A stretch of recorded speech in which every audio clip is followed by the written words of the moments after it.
नमस्कार, बहुत स्वागत है आप सभी का। आपके साथ मैं हूं नलिनी पांडे। योगी सरकार 2.2 के 1 साल पूरे होने पर सीएम योगी ने प्रेस कॉन्फ्रेंस करके सरकार की उपलब्धियां गिनाई हैं। कहा बीजेपी सरकार में यूपी में हुआ तेजी के साथ विकास, माफिया नहीं महोत्सव का प्रदेश है उत्तर प्रदेश। ये तमाम बड़ी बातें उनके द्वारा कही गई हैं और क्या कुछ उन्होंने कहा है वो भी आपको जरूर सुनवाएंगे, क्योंकि 1 साल का कार्यकाल पूरा हुआ है और जो भी निरंतर योजनाएं चलाई जा रही हैं, चाहे कानून व्यवस्था को और ज्यादा दुरुस्त करने की बात की जाए। योगी सरकार 2.2 के 1 साल पूरा होने पर सीएम योगी ने अपनी सरकार की उपलब्धियां गिनाई है और इस मौके पर उन्होंने कहा कि उपद्रव से नहीं बल्कि उत्सव से प्रदेश की पहचान कायम हो रही है। सीएम योगी ने किसानों, मजदूरों और युवाओं के लिए चलाई जा रही कल्याणकारी योजनाओं का बखान भी किया। उन्होंने कहा कि प्रदेश के किसानों के खाते में 4 लाख करोड़ से अधिक की आर्थिक मदद भेजी गई है। सीएम योगी ने कहा कि आज यूपी में बेहतरीन इंफ्रास्ट्रक्चर है। पूर्वी यूपी पूर्वांचल एक्सप्रेसवे, बुंदेलखंड को बुंदेलखंड एक्सप्रेसवे और पश्चिमी यूपी को गंगा एक्सप्रेसवे से जोड़ा जा रहा है। कुंभ से पहले गंगा एक्सप्रेसवे भी बनकर तैयार हो जाएगा। सीएम योगी ने कहा कि यूपी के 5 शहरों में मेट्रो चल रही है, जल्दी ही आगरा में भी शुरू होगा। राजधानी को रैपिड रेल से भी जोड़ने की व्यवस्था की जा रही है।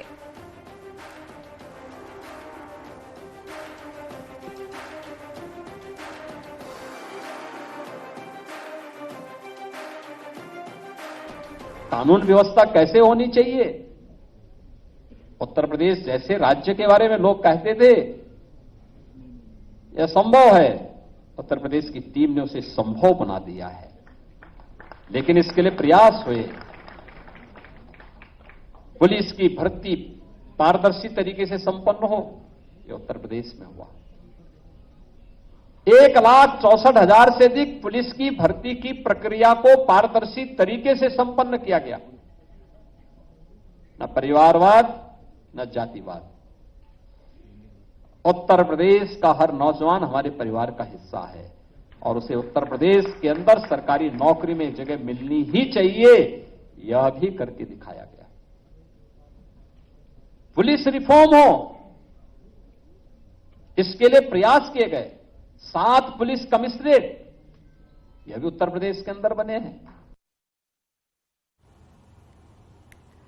वहीं योगी सरकार के 1 साल पर डिप्टी सीएम केशव प्रसाद मौर्य ने भी सरकार की उपलब्धियां गिनवाई हैं।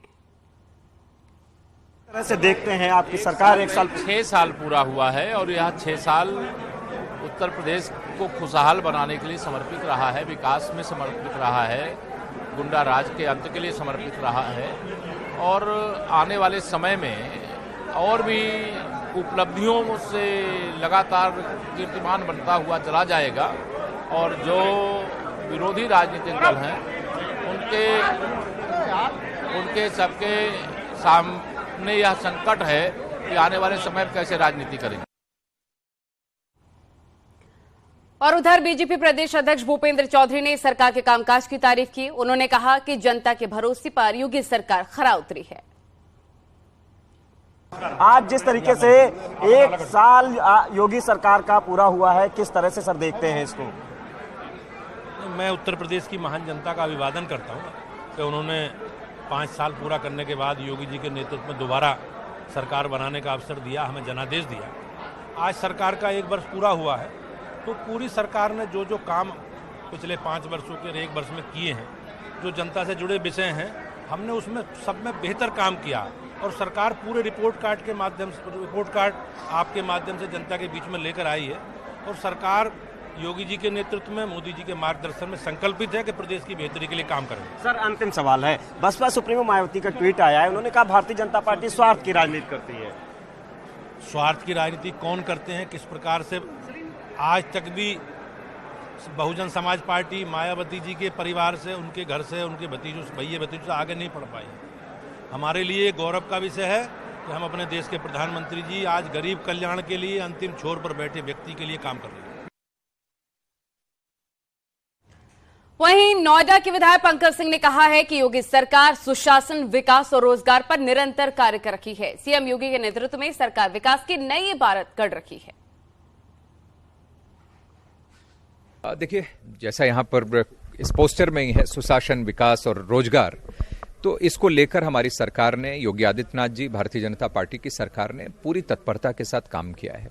मैं उत्तर प्रदेश की जनता को और योगी आदित्यनाथ जी पूरी टीम को मैं इसके लिए बहुत बधाई मैं देता हूं, और जनता को इस बात के लिए कि उनके आशीर्वाद से भाजपा की सरकार बनी और जनता की अपेक्षाओं के अनुरूप ही काम करने का प्रयास भी पार्टी ने किया है, सरकार ने किया है। वहीं पूर्व केंद्रीय राज्य मंत्री और इटावा के बीजेपी सांसद प्रोफेसर रामशंकर कठेरिया ने शिवपाल यादव पर बड़ा हमला बोला। उन्होंने कहा कि अगर शिवपाल के कार्यकाल की जांच होगी तो शिवपाल जांच में जेल चले जाएंगे, और अगर अखिलेश यादव भी जेल जाने लायक कर्म करेंगे तो जरूर जेल जाएंगे। वो प्रदेश की योगी सरकार के 1 साल पूरा होने पर सरकार के कामकाज के बारे में बात कर रहे थे।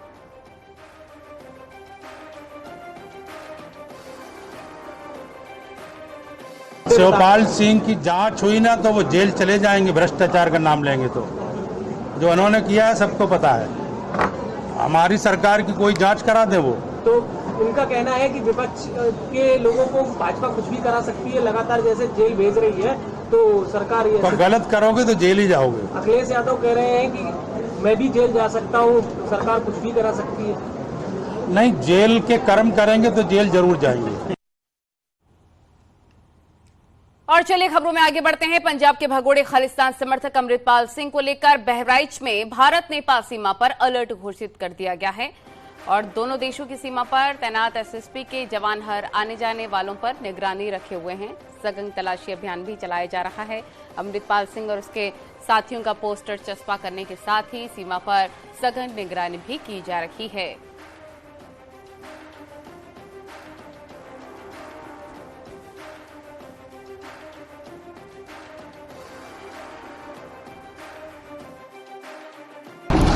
अमृतपाल सिंह को लेकर पूरे देश में अलर्ट है, वहीं बहराइच में भी इसको लेकर अलर्ट जारी किया गया है। भारत नेपाल सीमा पर इसके पोस्टर लगाए गए हैं, और सीमा सुरक्षा बल द्वारा जो आने जाने वाले लोग हैं उनको ये पहचान कराया जा रहा है कि कहीं इस व्यक्ति को अगर आपने देखा है तो संबंधित पुलिस थाने या एसएसपी के जो अधिकारी हैं उनको सूचना दें। और वहीं पीलीभीत में पशु तस्करी और गौकृषि के आरोपी के खिलाफ पुलिस प्रशासन ने कड़ी कार्रवाई की है। गैंगस्टर एक्ट के तहत कार्रवाई करते हुए जाकिर का घर कुर्क किया गया है। कुर्क किए गए घर की कीमत करीब 9.5 लाख रुपए है। कुर्की की यह कार्रवाई न्यूएरिया थाना क्षेत्र के गुलरिया गांव में हुई है। संपत्ति को अपने कब्जे में ले जब तक जाकिर पुत्र साबिर द्वारा उक्त संपत्ति को अर्जित करने के उत्तर प्रदेश गिरोहबंद एवं समाज विरोधी क्रियाकलाप निवारण अधिनियम। और वहीं लखनऊ में पूर्व मंत्री बाबू सिंह कुशवाहा की जमीन कुर्क की गई है। इनकम टैक्स विभाग ने लगभग 1.6 हेक्टेयर जमीन कुर्क की है। कुर्की की यह कार्रवाई लखनऊ के पंथरा इलाके में की गई है, और करीब 35 करोड़ की जमीन कुशवाहा के करीबी देशराज सिंह के नाम पर की गई है। कानपुर में देशराज सिंह चौहान के ठिकाने से कुशवाहा की बेनामी संपत्ति की जानकारी मिली थी। बता दें कि बाबू सिंह कुशवाहा मायावती सरकार में मंत्री थे, और उन पर एनएचआरएम घोटाले में शामिल होने का भी आरोप लगा है।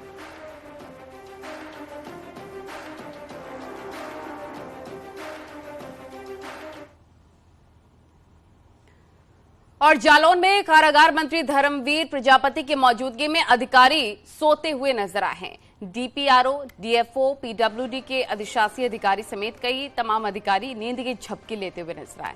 दरअसल मुख्यमंत्री के वर्चुअल संबोधन के दौरान अधिकारी नींद में दिखे। योगी सरकार के 1 साल पूरा होने पर कार्यक्रम हो रहा था, और इस कार्यक्रम में सीएम वर्चुअली जुड़े हुए थे। जालौन के उरई विकास भवन के रानी लक्ष्मीबाई सभागार का ये पूरा मामला। ये देखिए तस्वीर आपको हम दिखा रहे हैं, कैसे तमाम अधिकारी नींद की झपकी लेते हुए नजर आ रहे हैं। ये तमाम वो अधिकारी हैं जिन पर समाज सेवा के लिए जिम्मेदारी दी गई है।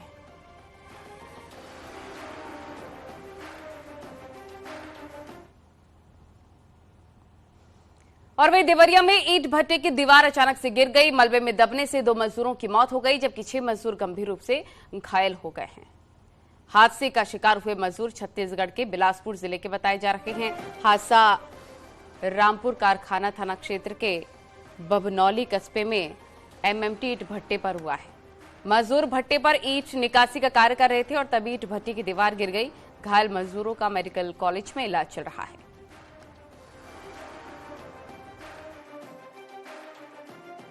ऐसा है कि भट्टे पर निकासी का काम कर रहे थे मजदूर, अचानक जो है दीवार गिर गई, जिसमें मजदूर दब गए, दो के तो जो है एक्सपायर कर गए, लेकिन बाकी को जो है पैर में 3 मजदूरों के पैर में चोट लगा है और बाकी सब ठीक है।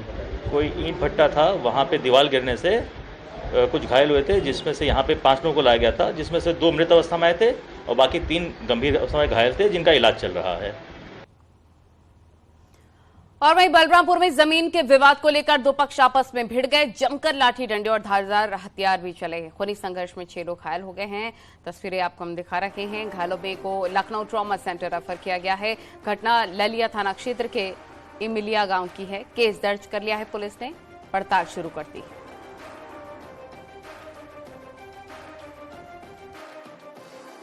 इमिलिया में 2 पक्षों के बीच में जमीन के विवाद को लेकर झगड़ा आज सुबह हुआ था, जिसके संबंध में थाना स्थानीय द्वारा मौके पर पहुंचकर घायलों को अस्पताल में भर्ती कराया गया है और एक पक्ष विष्णु कसौलन के थाने पे तहरीर के आधार पर अभियोग पंजीकृत कर लिया गया है। आगे साक्ष्य के आधार पर अग्रिम कार्रवाई की जाएगी। और वहीं संभल में छुट्टा घूम रहे एक सांड अचानक छत पर चढ़ गया। मौके पर लोगों की भीड़ भी इकट्ठा हो गई। दमकल और पशु चिकित्सा विभाग की टीम मौके पर पहुंची। सांड को नशे का इंजेक्शन दिया है। इंजेक्शन देने के बाद उसे बांध कर नीचे उतारा गया। ये तस्वीरें आप देख सकते हैं। मामला चंदौसी कोतवाली के गांव बौलागढ़ का है।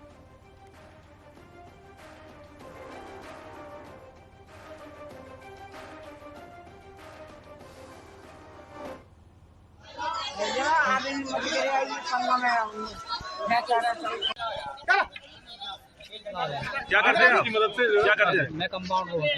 अच्छा, ये आपने जो सांड छत पर उतर गया, वो चढ़ गया था, वो उतारा कैसे उतारा गया? नशे वाला इंसान लगा के जी काबू किया, बांध के नीचे उतार दिया।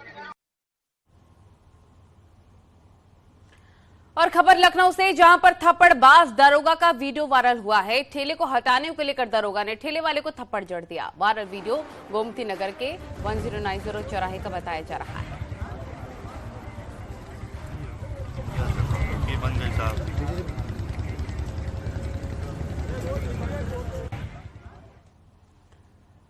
खबरें और भी हैं, लेकिन यहां पर वक्त हो गया छोटे से ब्रेक का।